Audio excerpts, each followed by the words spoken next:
Fresh from cutting Bud Selig's grass, this is Kurt Berglund with more information about the Pine Tar Baseball Negro League's Greatest Teams set, for which the Kickstarter began yesterday. I want to give you some more information about the set, how we put the set together, about the teams in the set, and what you can expect if you decide to participate in the Kickstarter that is linked below this video in the description of this video on YouTube. So, a little bit about the project, first of all, and methodology that we used in creating the cards. The Negro Leagues have been a fascination of mine for, 20, 30 years, something like that.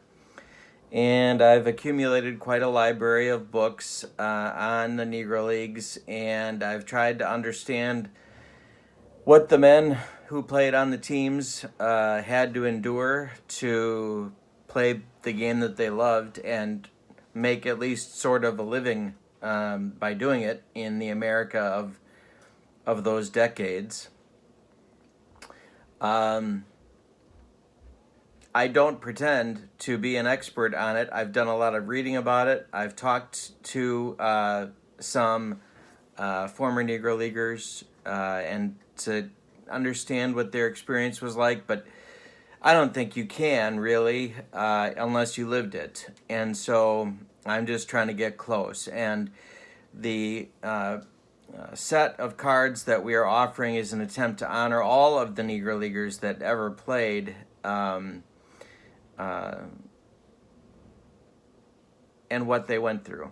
In spite of all of that, the level of baseball that they played was very high. In fact, I would argue for the teams in this set, at least comparable to their Major League Baseball counterparts of that era. And so there's a lot to learn, not only by reading about this set, but I think there's a lot to learn by playing Pine Tar Baseball with this set and getting a sense for what that game was like, what the Negro Leagues game in the 10s, the 20s, the 30s, and the 40s was really like. So that's sort of the genesis of all of this. Something I've wanted to do for a long time, and it's finally come to pass. And so I'm very excited about the Kickstarter that the creator of Pine Tar Baseball, James Formal, put together, and he and I have put this set of cards together, and we're very proud of it, and we hope that you enjoy it.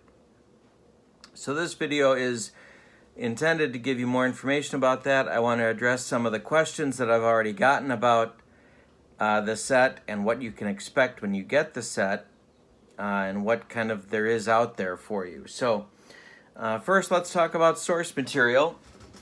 And I want to tell you about not only the wonderful source that seamheads.com is for folks interested in data, hard data, quantitative data on Negro League Baseball, but also the books that I've used, and I relied on a number of books to support and to fill in gaps where the quantitative data doesn't cover as well.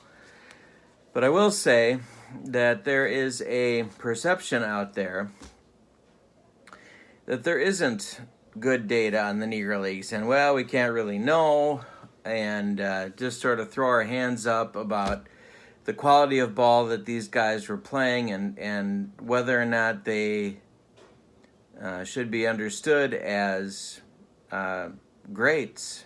And there is data, and there's more data coming all of the time as folks work through old newspapers. Negro Leagues baseball games were reported typically in weekly newspapers that African Americans would read back in those days.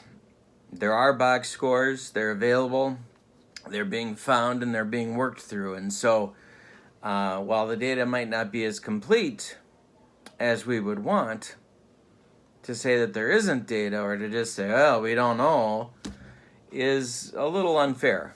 And we need to do more to work harder to understand what data there is and what we can learn from it about the type of baseball that was played, the quality of baseball that was played by these men. So seamheads.com was the source for the quantitative stuff that we used. And I'll talk about how I used that in a few minutes. As far as books go, I want to pass these along to you so that if you're interested in reading more about the Negro Leagues, that you know what I've been looking at and what influenced the cards that we created for the set. The first one is the main source, I would say, although there's a few here, of qualitative data, filling in the gaps where maybe the quantitative numbers don't reach. And this is a wonderful source by James Riley of biographical information about Negro Leaguers throughout Negro League history. Some people criticize it for not being complete. It's the second edition. I think it's amazingly complete for what it tries to do, and it was a huge help to me. I encourage you to get this for your library, for your baseball library, if you don't have one. So that filled in the gaps on some players and especially helped me to look at, okay, after I've looked at the numbers, what does the biographical information have to tell me? This book is also wonderful. It's a little harder to find, but it goes season by season through Negro League's history and covers what was going on, standings if they were available. This information in this book is a little bit dated, but it does give great information about standings and who had big seasons and tip-offs for how the game was changing a little bit, especially relative to American culture at the time. Also love the World Series information in here, in this one. Complete Book of Baseball Negro Leagues, the Other Half of Baseball History is the title of this one. This third book is just published. The Negro Leagues book, Volume 2. I recommend it highly. This was a huge help to me. Larry Lester was responsible for putting this together and really helped me with World Series information, verifying World Series rosters in general, when did players play, and so on. This is a great book. This is about more than just Negro Leagues. It's called Baseball's Other All-Stars by William F. McNeil. And it covers a lot of information about who was better than who and gives some insights about that. So when I got into thinking about, okay, how do I rank this player? How do I rate their defense or their speed or their stolen base ability compared to each other? That was a huge help for that. This is another Larry Lester book that helps to describe the players and who was respected and who wasn't. This is a book, maybe my favorite book about the Negro Leagues, Black Baseball's National Showcase. It's about the East-West game, which was the Negro Leagues All-Star game that started in 1933 and went to 53. And so I use this really whenever I can to try and help me get some context and understand, because these players were voted on by the fans for this game. And this was typically the biggest game of the year. This was the one the players wanted to be in, and a much bigger deal than All-Star games today. All right, so with those sources, plus seamheads.com, tried to get a picture of what we were looking for in terms of great teams. We knew we wanted around at least 8 and maybe more teams to so folks could use the Pine Tar Baseball simulation to create a tournament. And so we started with 8, with a goal of 8, and we got more than that.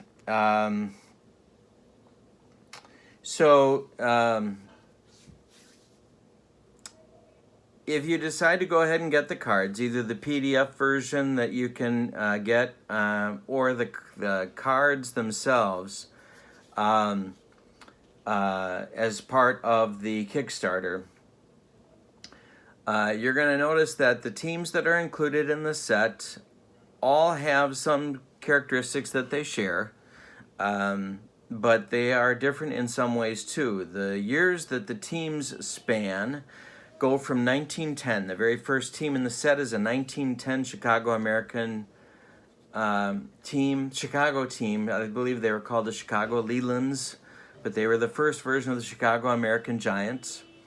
They were led by a man named Rube Foster, who was a great pitcher in his day and was also, I don't know, on the short list of the most important people in Negro League's history up to that time, and really throughout that time, because he not only was a great player, but he was a great manager, and he was also the organizer of Negro Leagues. And so he did a lot of different things. So we're talking about a time period from 1910 for the first team chronologically in the set, the Chicago Lelands, through the 1947 Newark Eagles. And so those teams are the ones that are represented in the set, and so we have 37 years of baseball spanning in between. You will notice when you get the set that Negro Leagues, if you don't know, the Negro League teams tended to be smaller rosters. And so we're talking about teams that had rosters of maybe 13, 14 players on the low end to 16 maybe at the high end.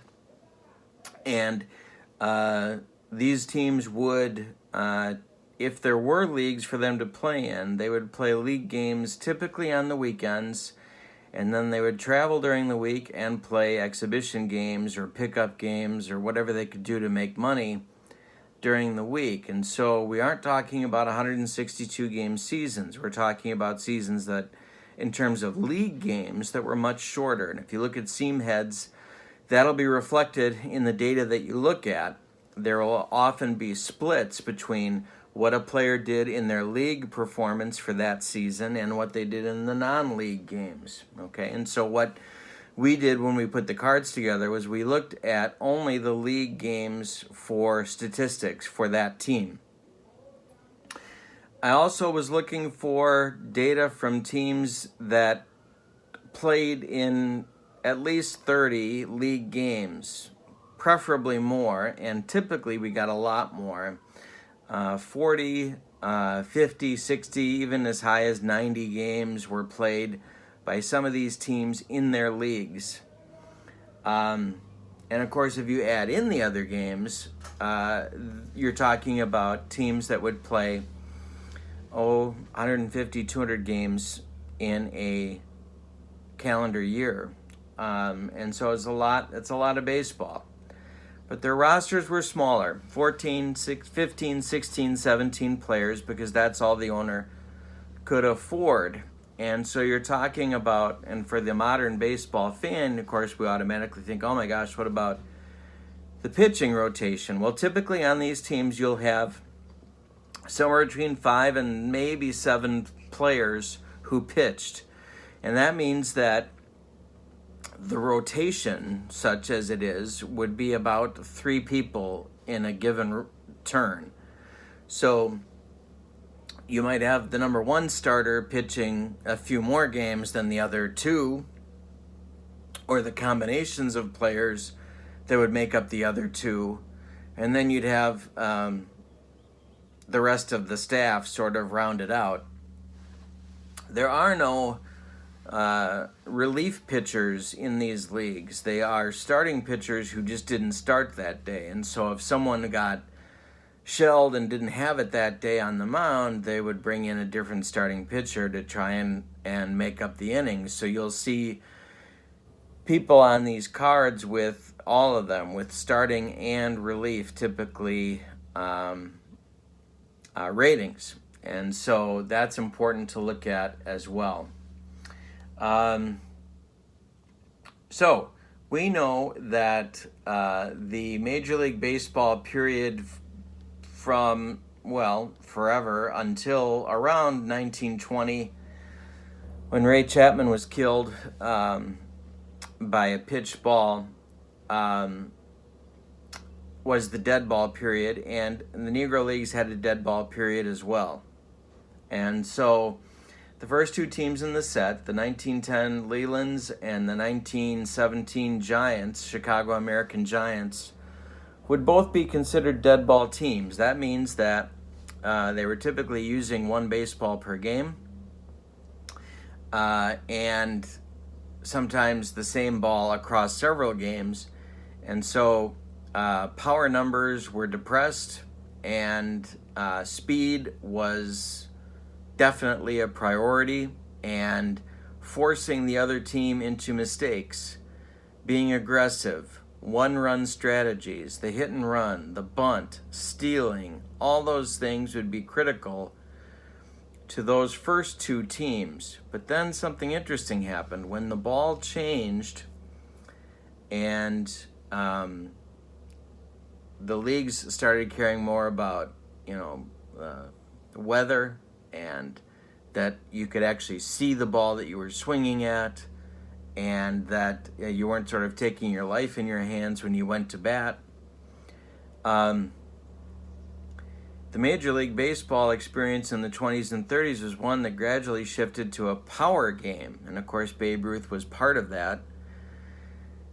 The Negro Leagues did the same, however they kept a lot of the dead ball characteristics that they had. So it was this blend in the 20s and 30s and 40s of adapting to now being able to hit the ball farther and farther and from more extra bases, but keeping the other part of the dead ball experience, which was to put pressure on the defense, run like crazy, force errors where possible, stolen bases, hit and run, bunting, and then also the extra base hits, the home runs that would make the offense work and augment the offense. And so what you see in the 20s and 30s and 40s for the Negro Leagues, unlike in Major League Baseball, in my opinion, is a much more balanced game.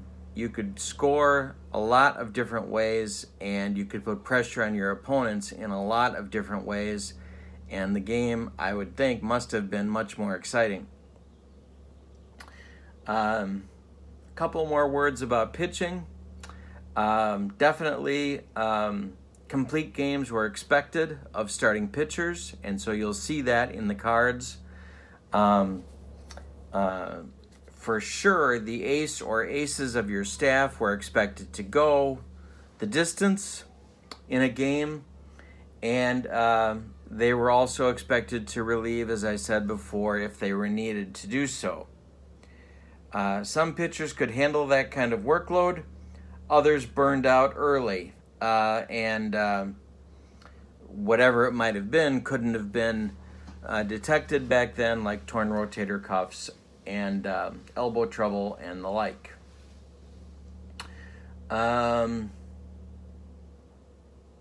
Okay, so let's talk about the teams that are selected. Because we're talking about teams that spanned 37 years, we're talking about a lot of different great players in the Negro League experience. To me, the greatest years of the Negro Leagues were the 20s and especially the 30s, where the best players were playing the highest level of baseball. And of course, after Jackie Robinson entered Major League Baseball, gradually that was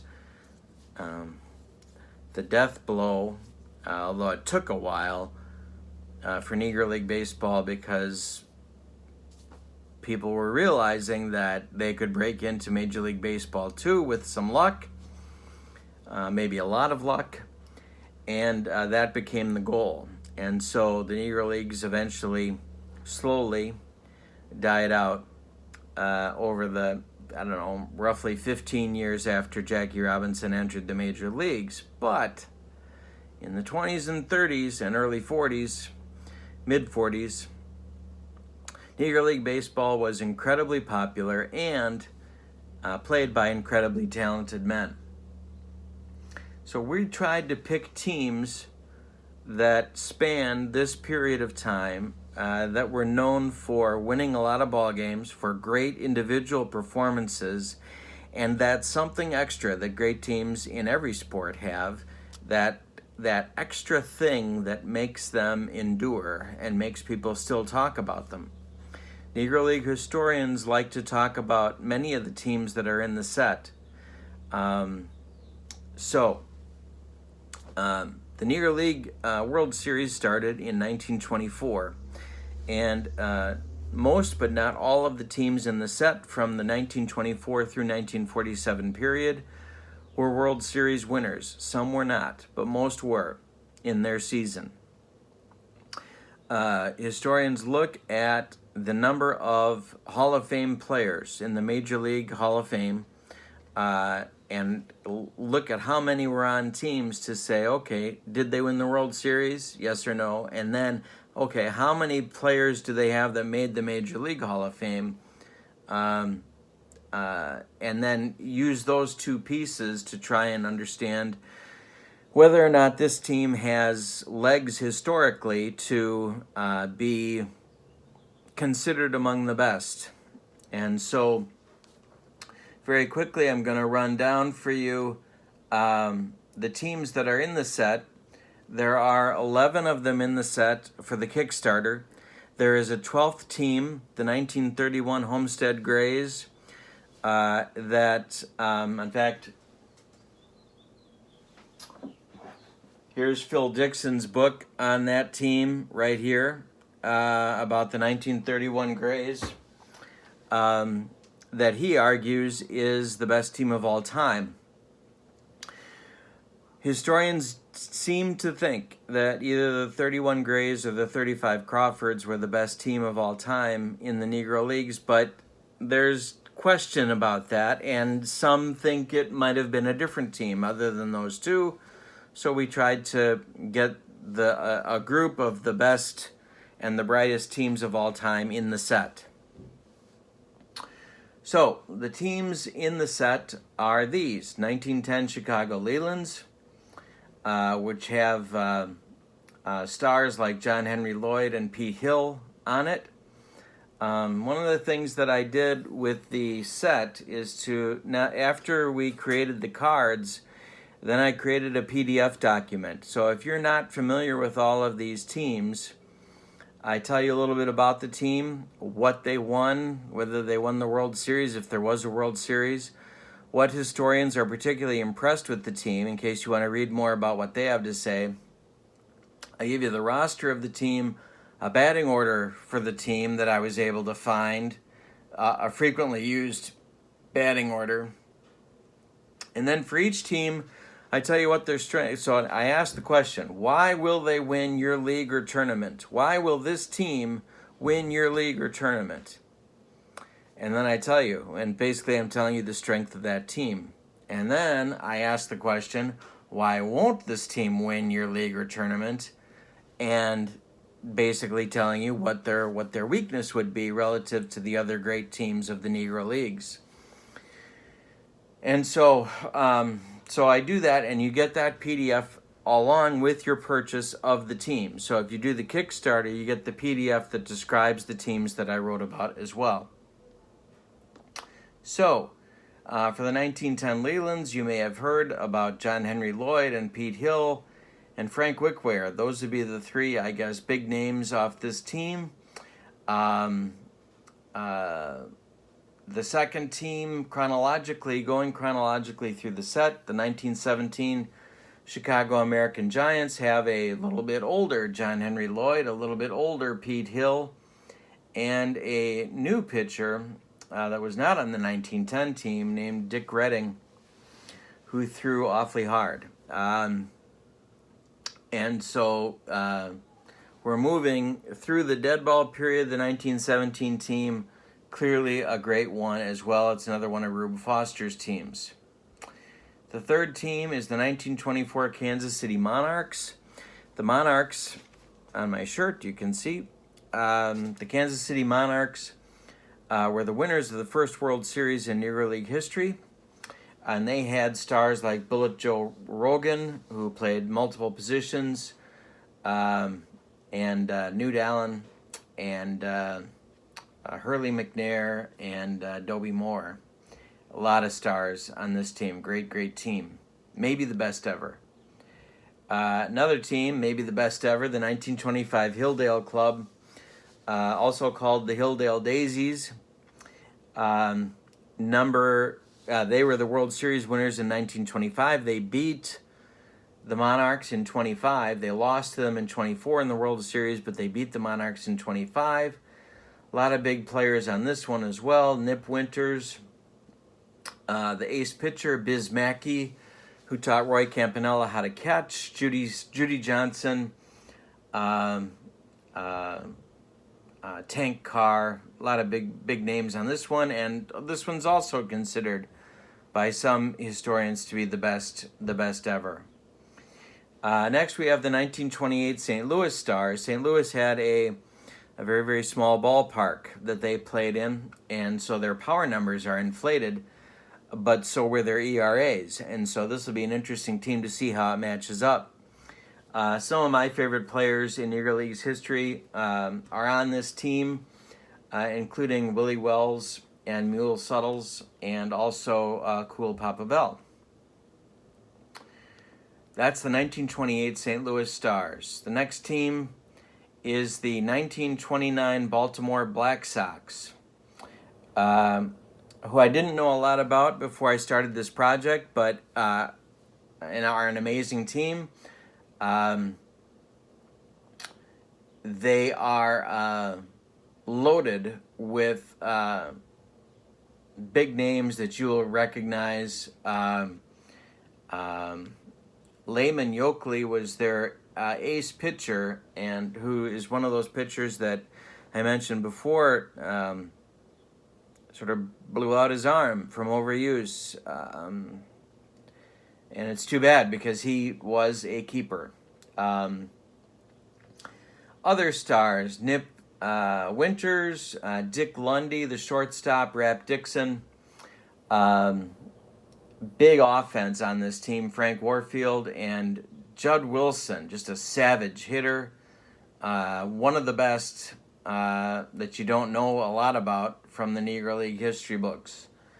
So that's the 29 Black Sox. The next team, I mentioned, this is your bonus team in the Kickstarter if it reaches the bonus level.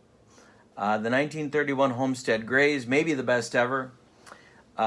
Big pitching names, Willie Foster, Smokey Joe Williams, Lefty Williams, Satchel Paige, but only for one game. Josh Gibson, Oscar Charleston, Judd Wilson again. A lot of big names. Double Duty Radcliffe is a name that lots of folks know as well. Loaded team, just loaded. Big pitching, big offense.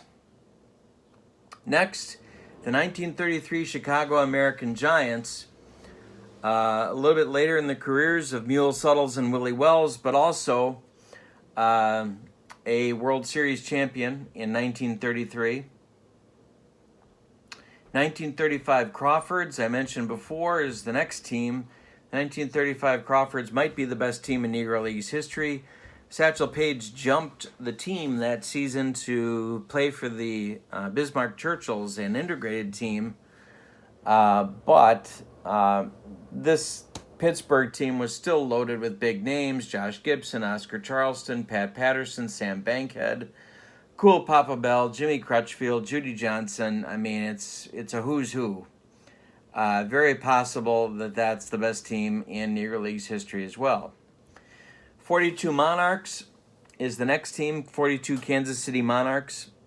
This is one of Satchel Paige's big years. Hilton Smith, another great pitcher. This team is a little bit thinner but is also a great team. Buck O'Neill, who, if you've watched Ken Burns' baseball, you've seen a lot of him. A lot of great players on this team, just not quite as deep a roster, and so that may be a factor as you work this team through a tournament as well. Next is the 1946 Newark Eagles, who won the World Series in '46. Leon Day, probably the star of that team, but also Monty Irvin and Larry Doby became major league stars and were the double play combination on this team. And last but not least, in the 11 that we did, or the 12 that we did for this set, is the 1947 New York Cubans, who I think is a really underrated team. You don't really hear a lot about them, but Louis Tiant Sr. was the ace of their staff, and Minnie Minoso, who became a White Sox legend, played in the major leagues for many years. This is a great team, and they won the Negro League World Series in '47, and this is before talent started to be diluted from the Negro Leagues, jumping to the major leagues. Still, just an amazing team, and a lot of big names that you'll recognize on this team as well. That makes for 12 teams. I also carded another team, the 1934 Philadelphia Stars, that I wanted to include in the set, but that would make 13.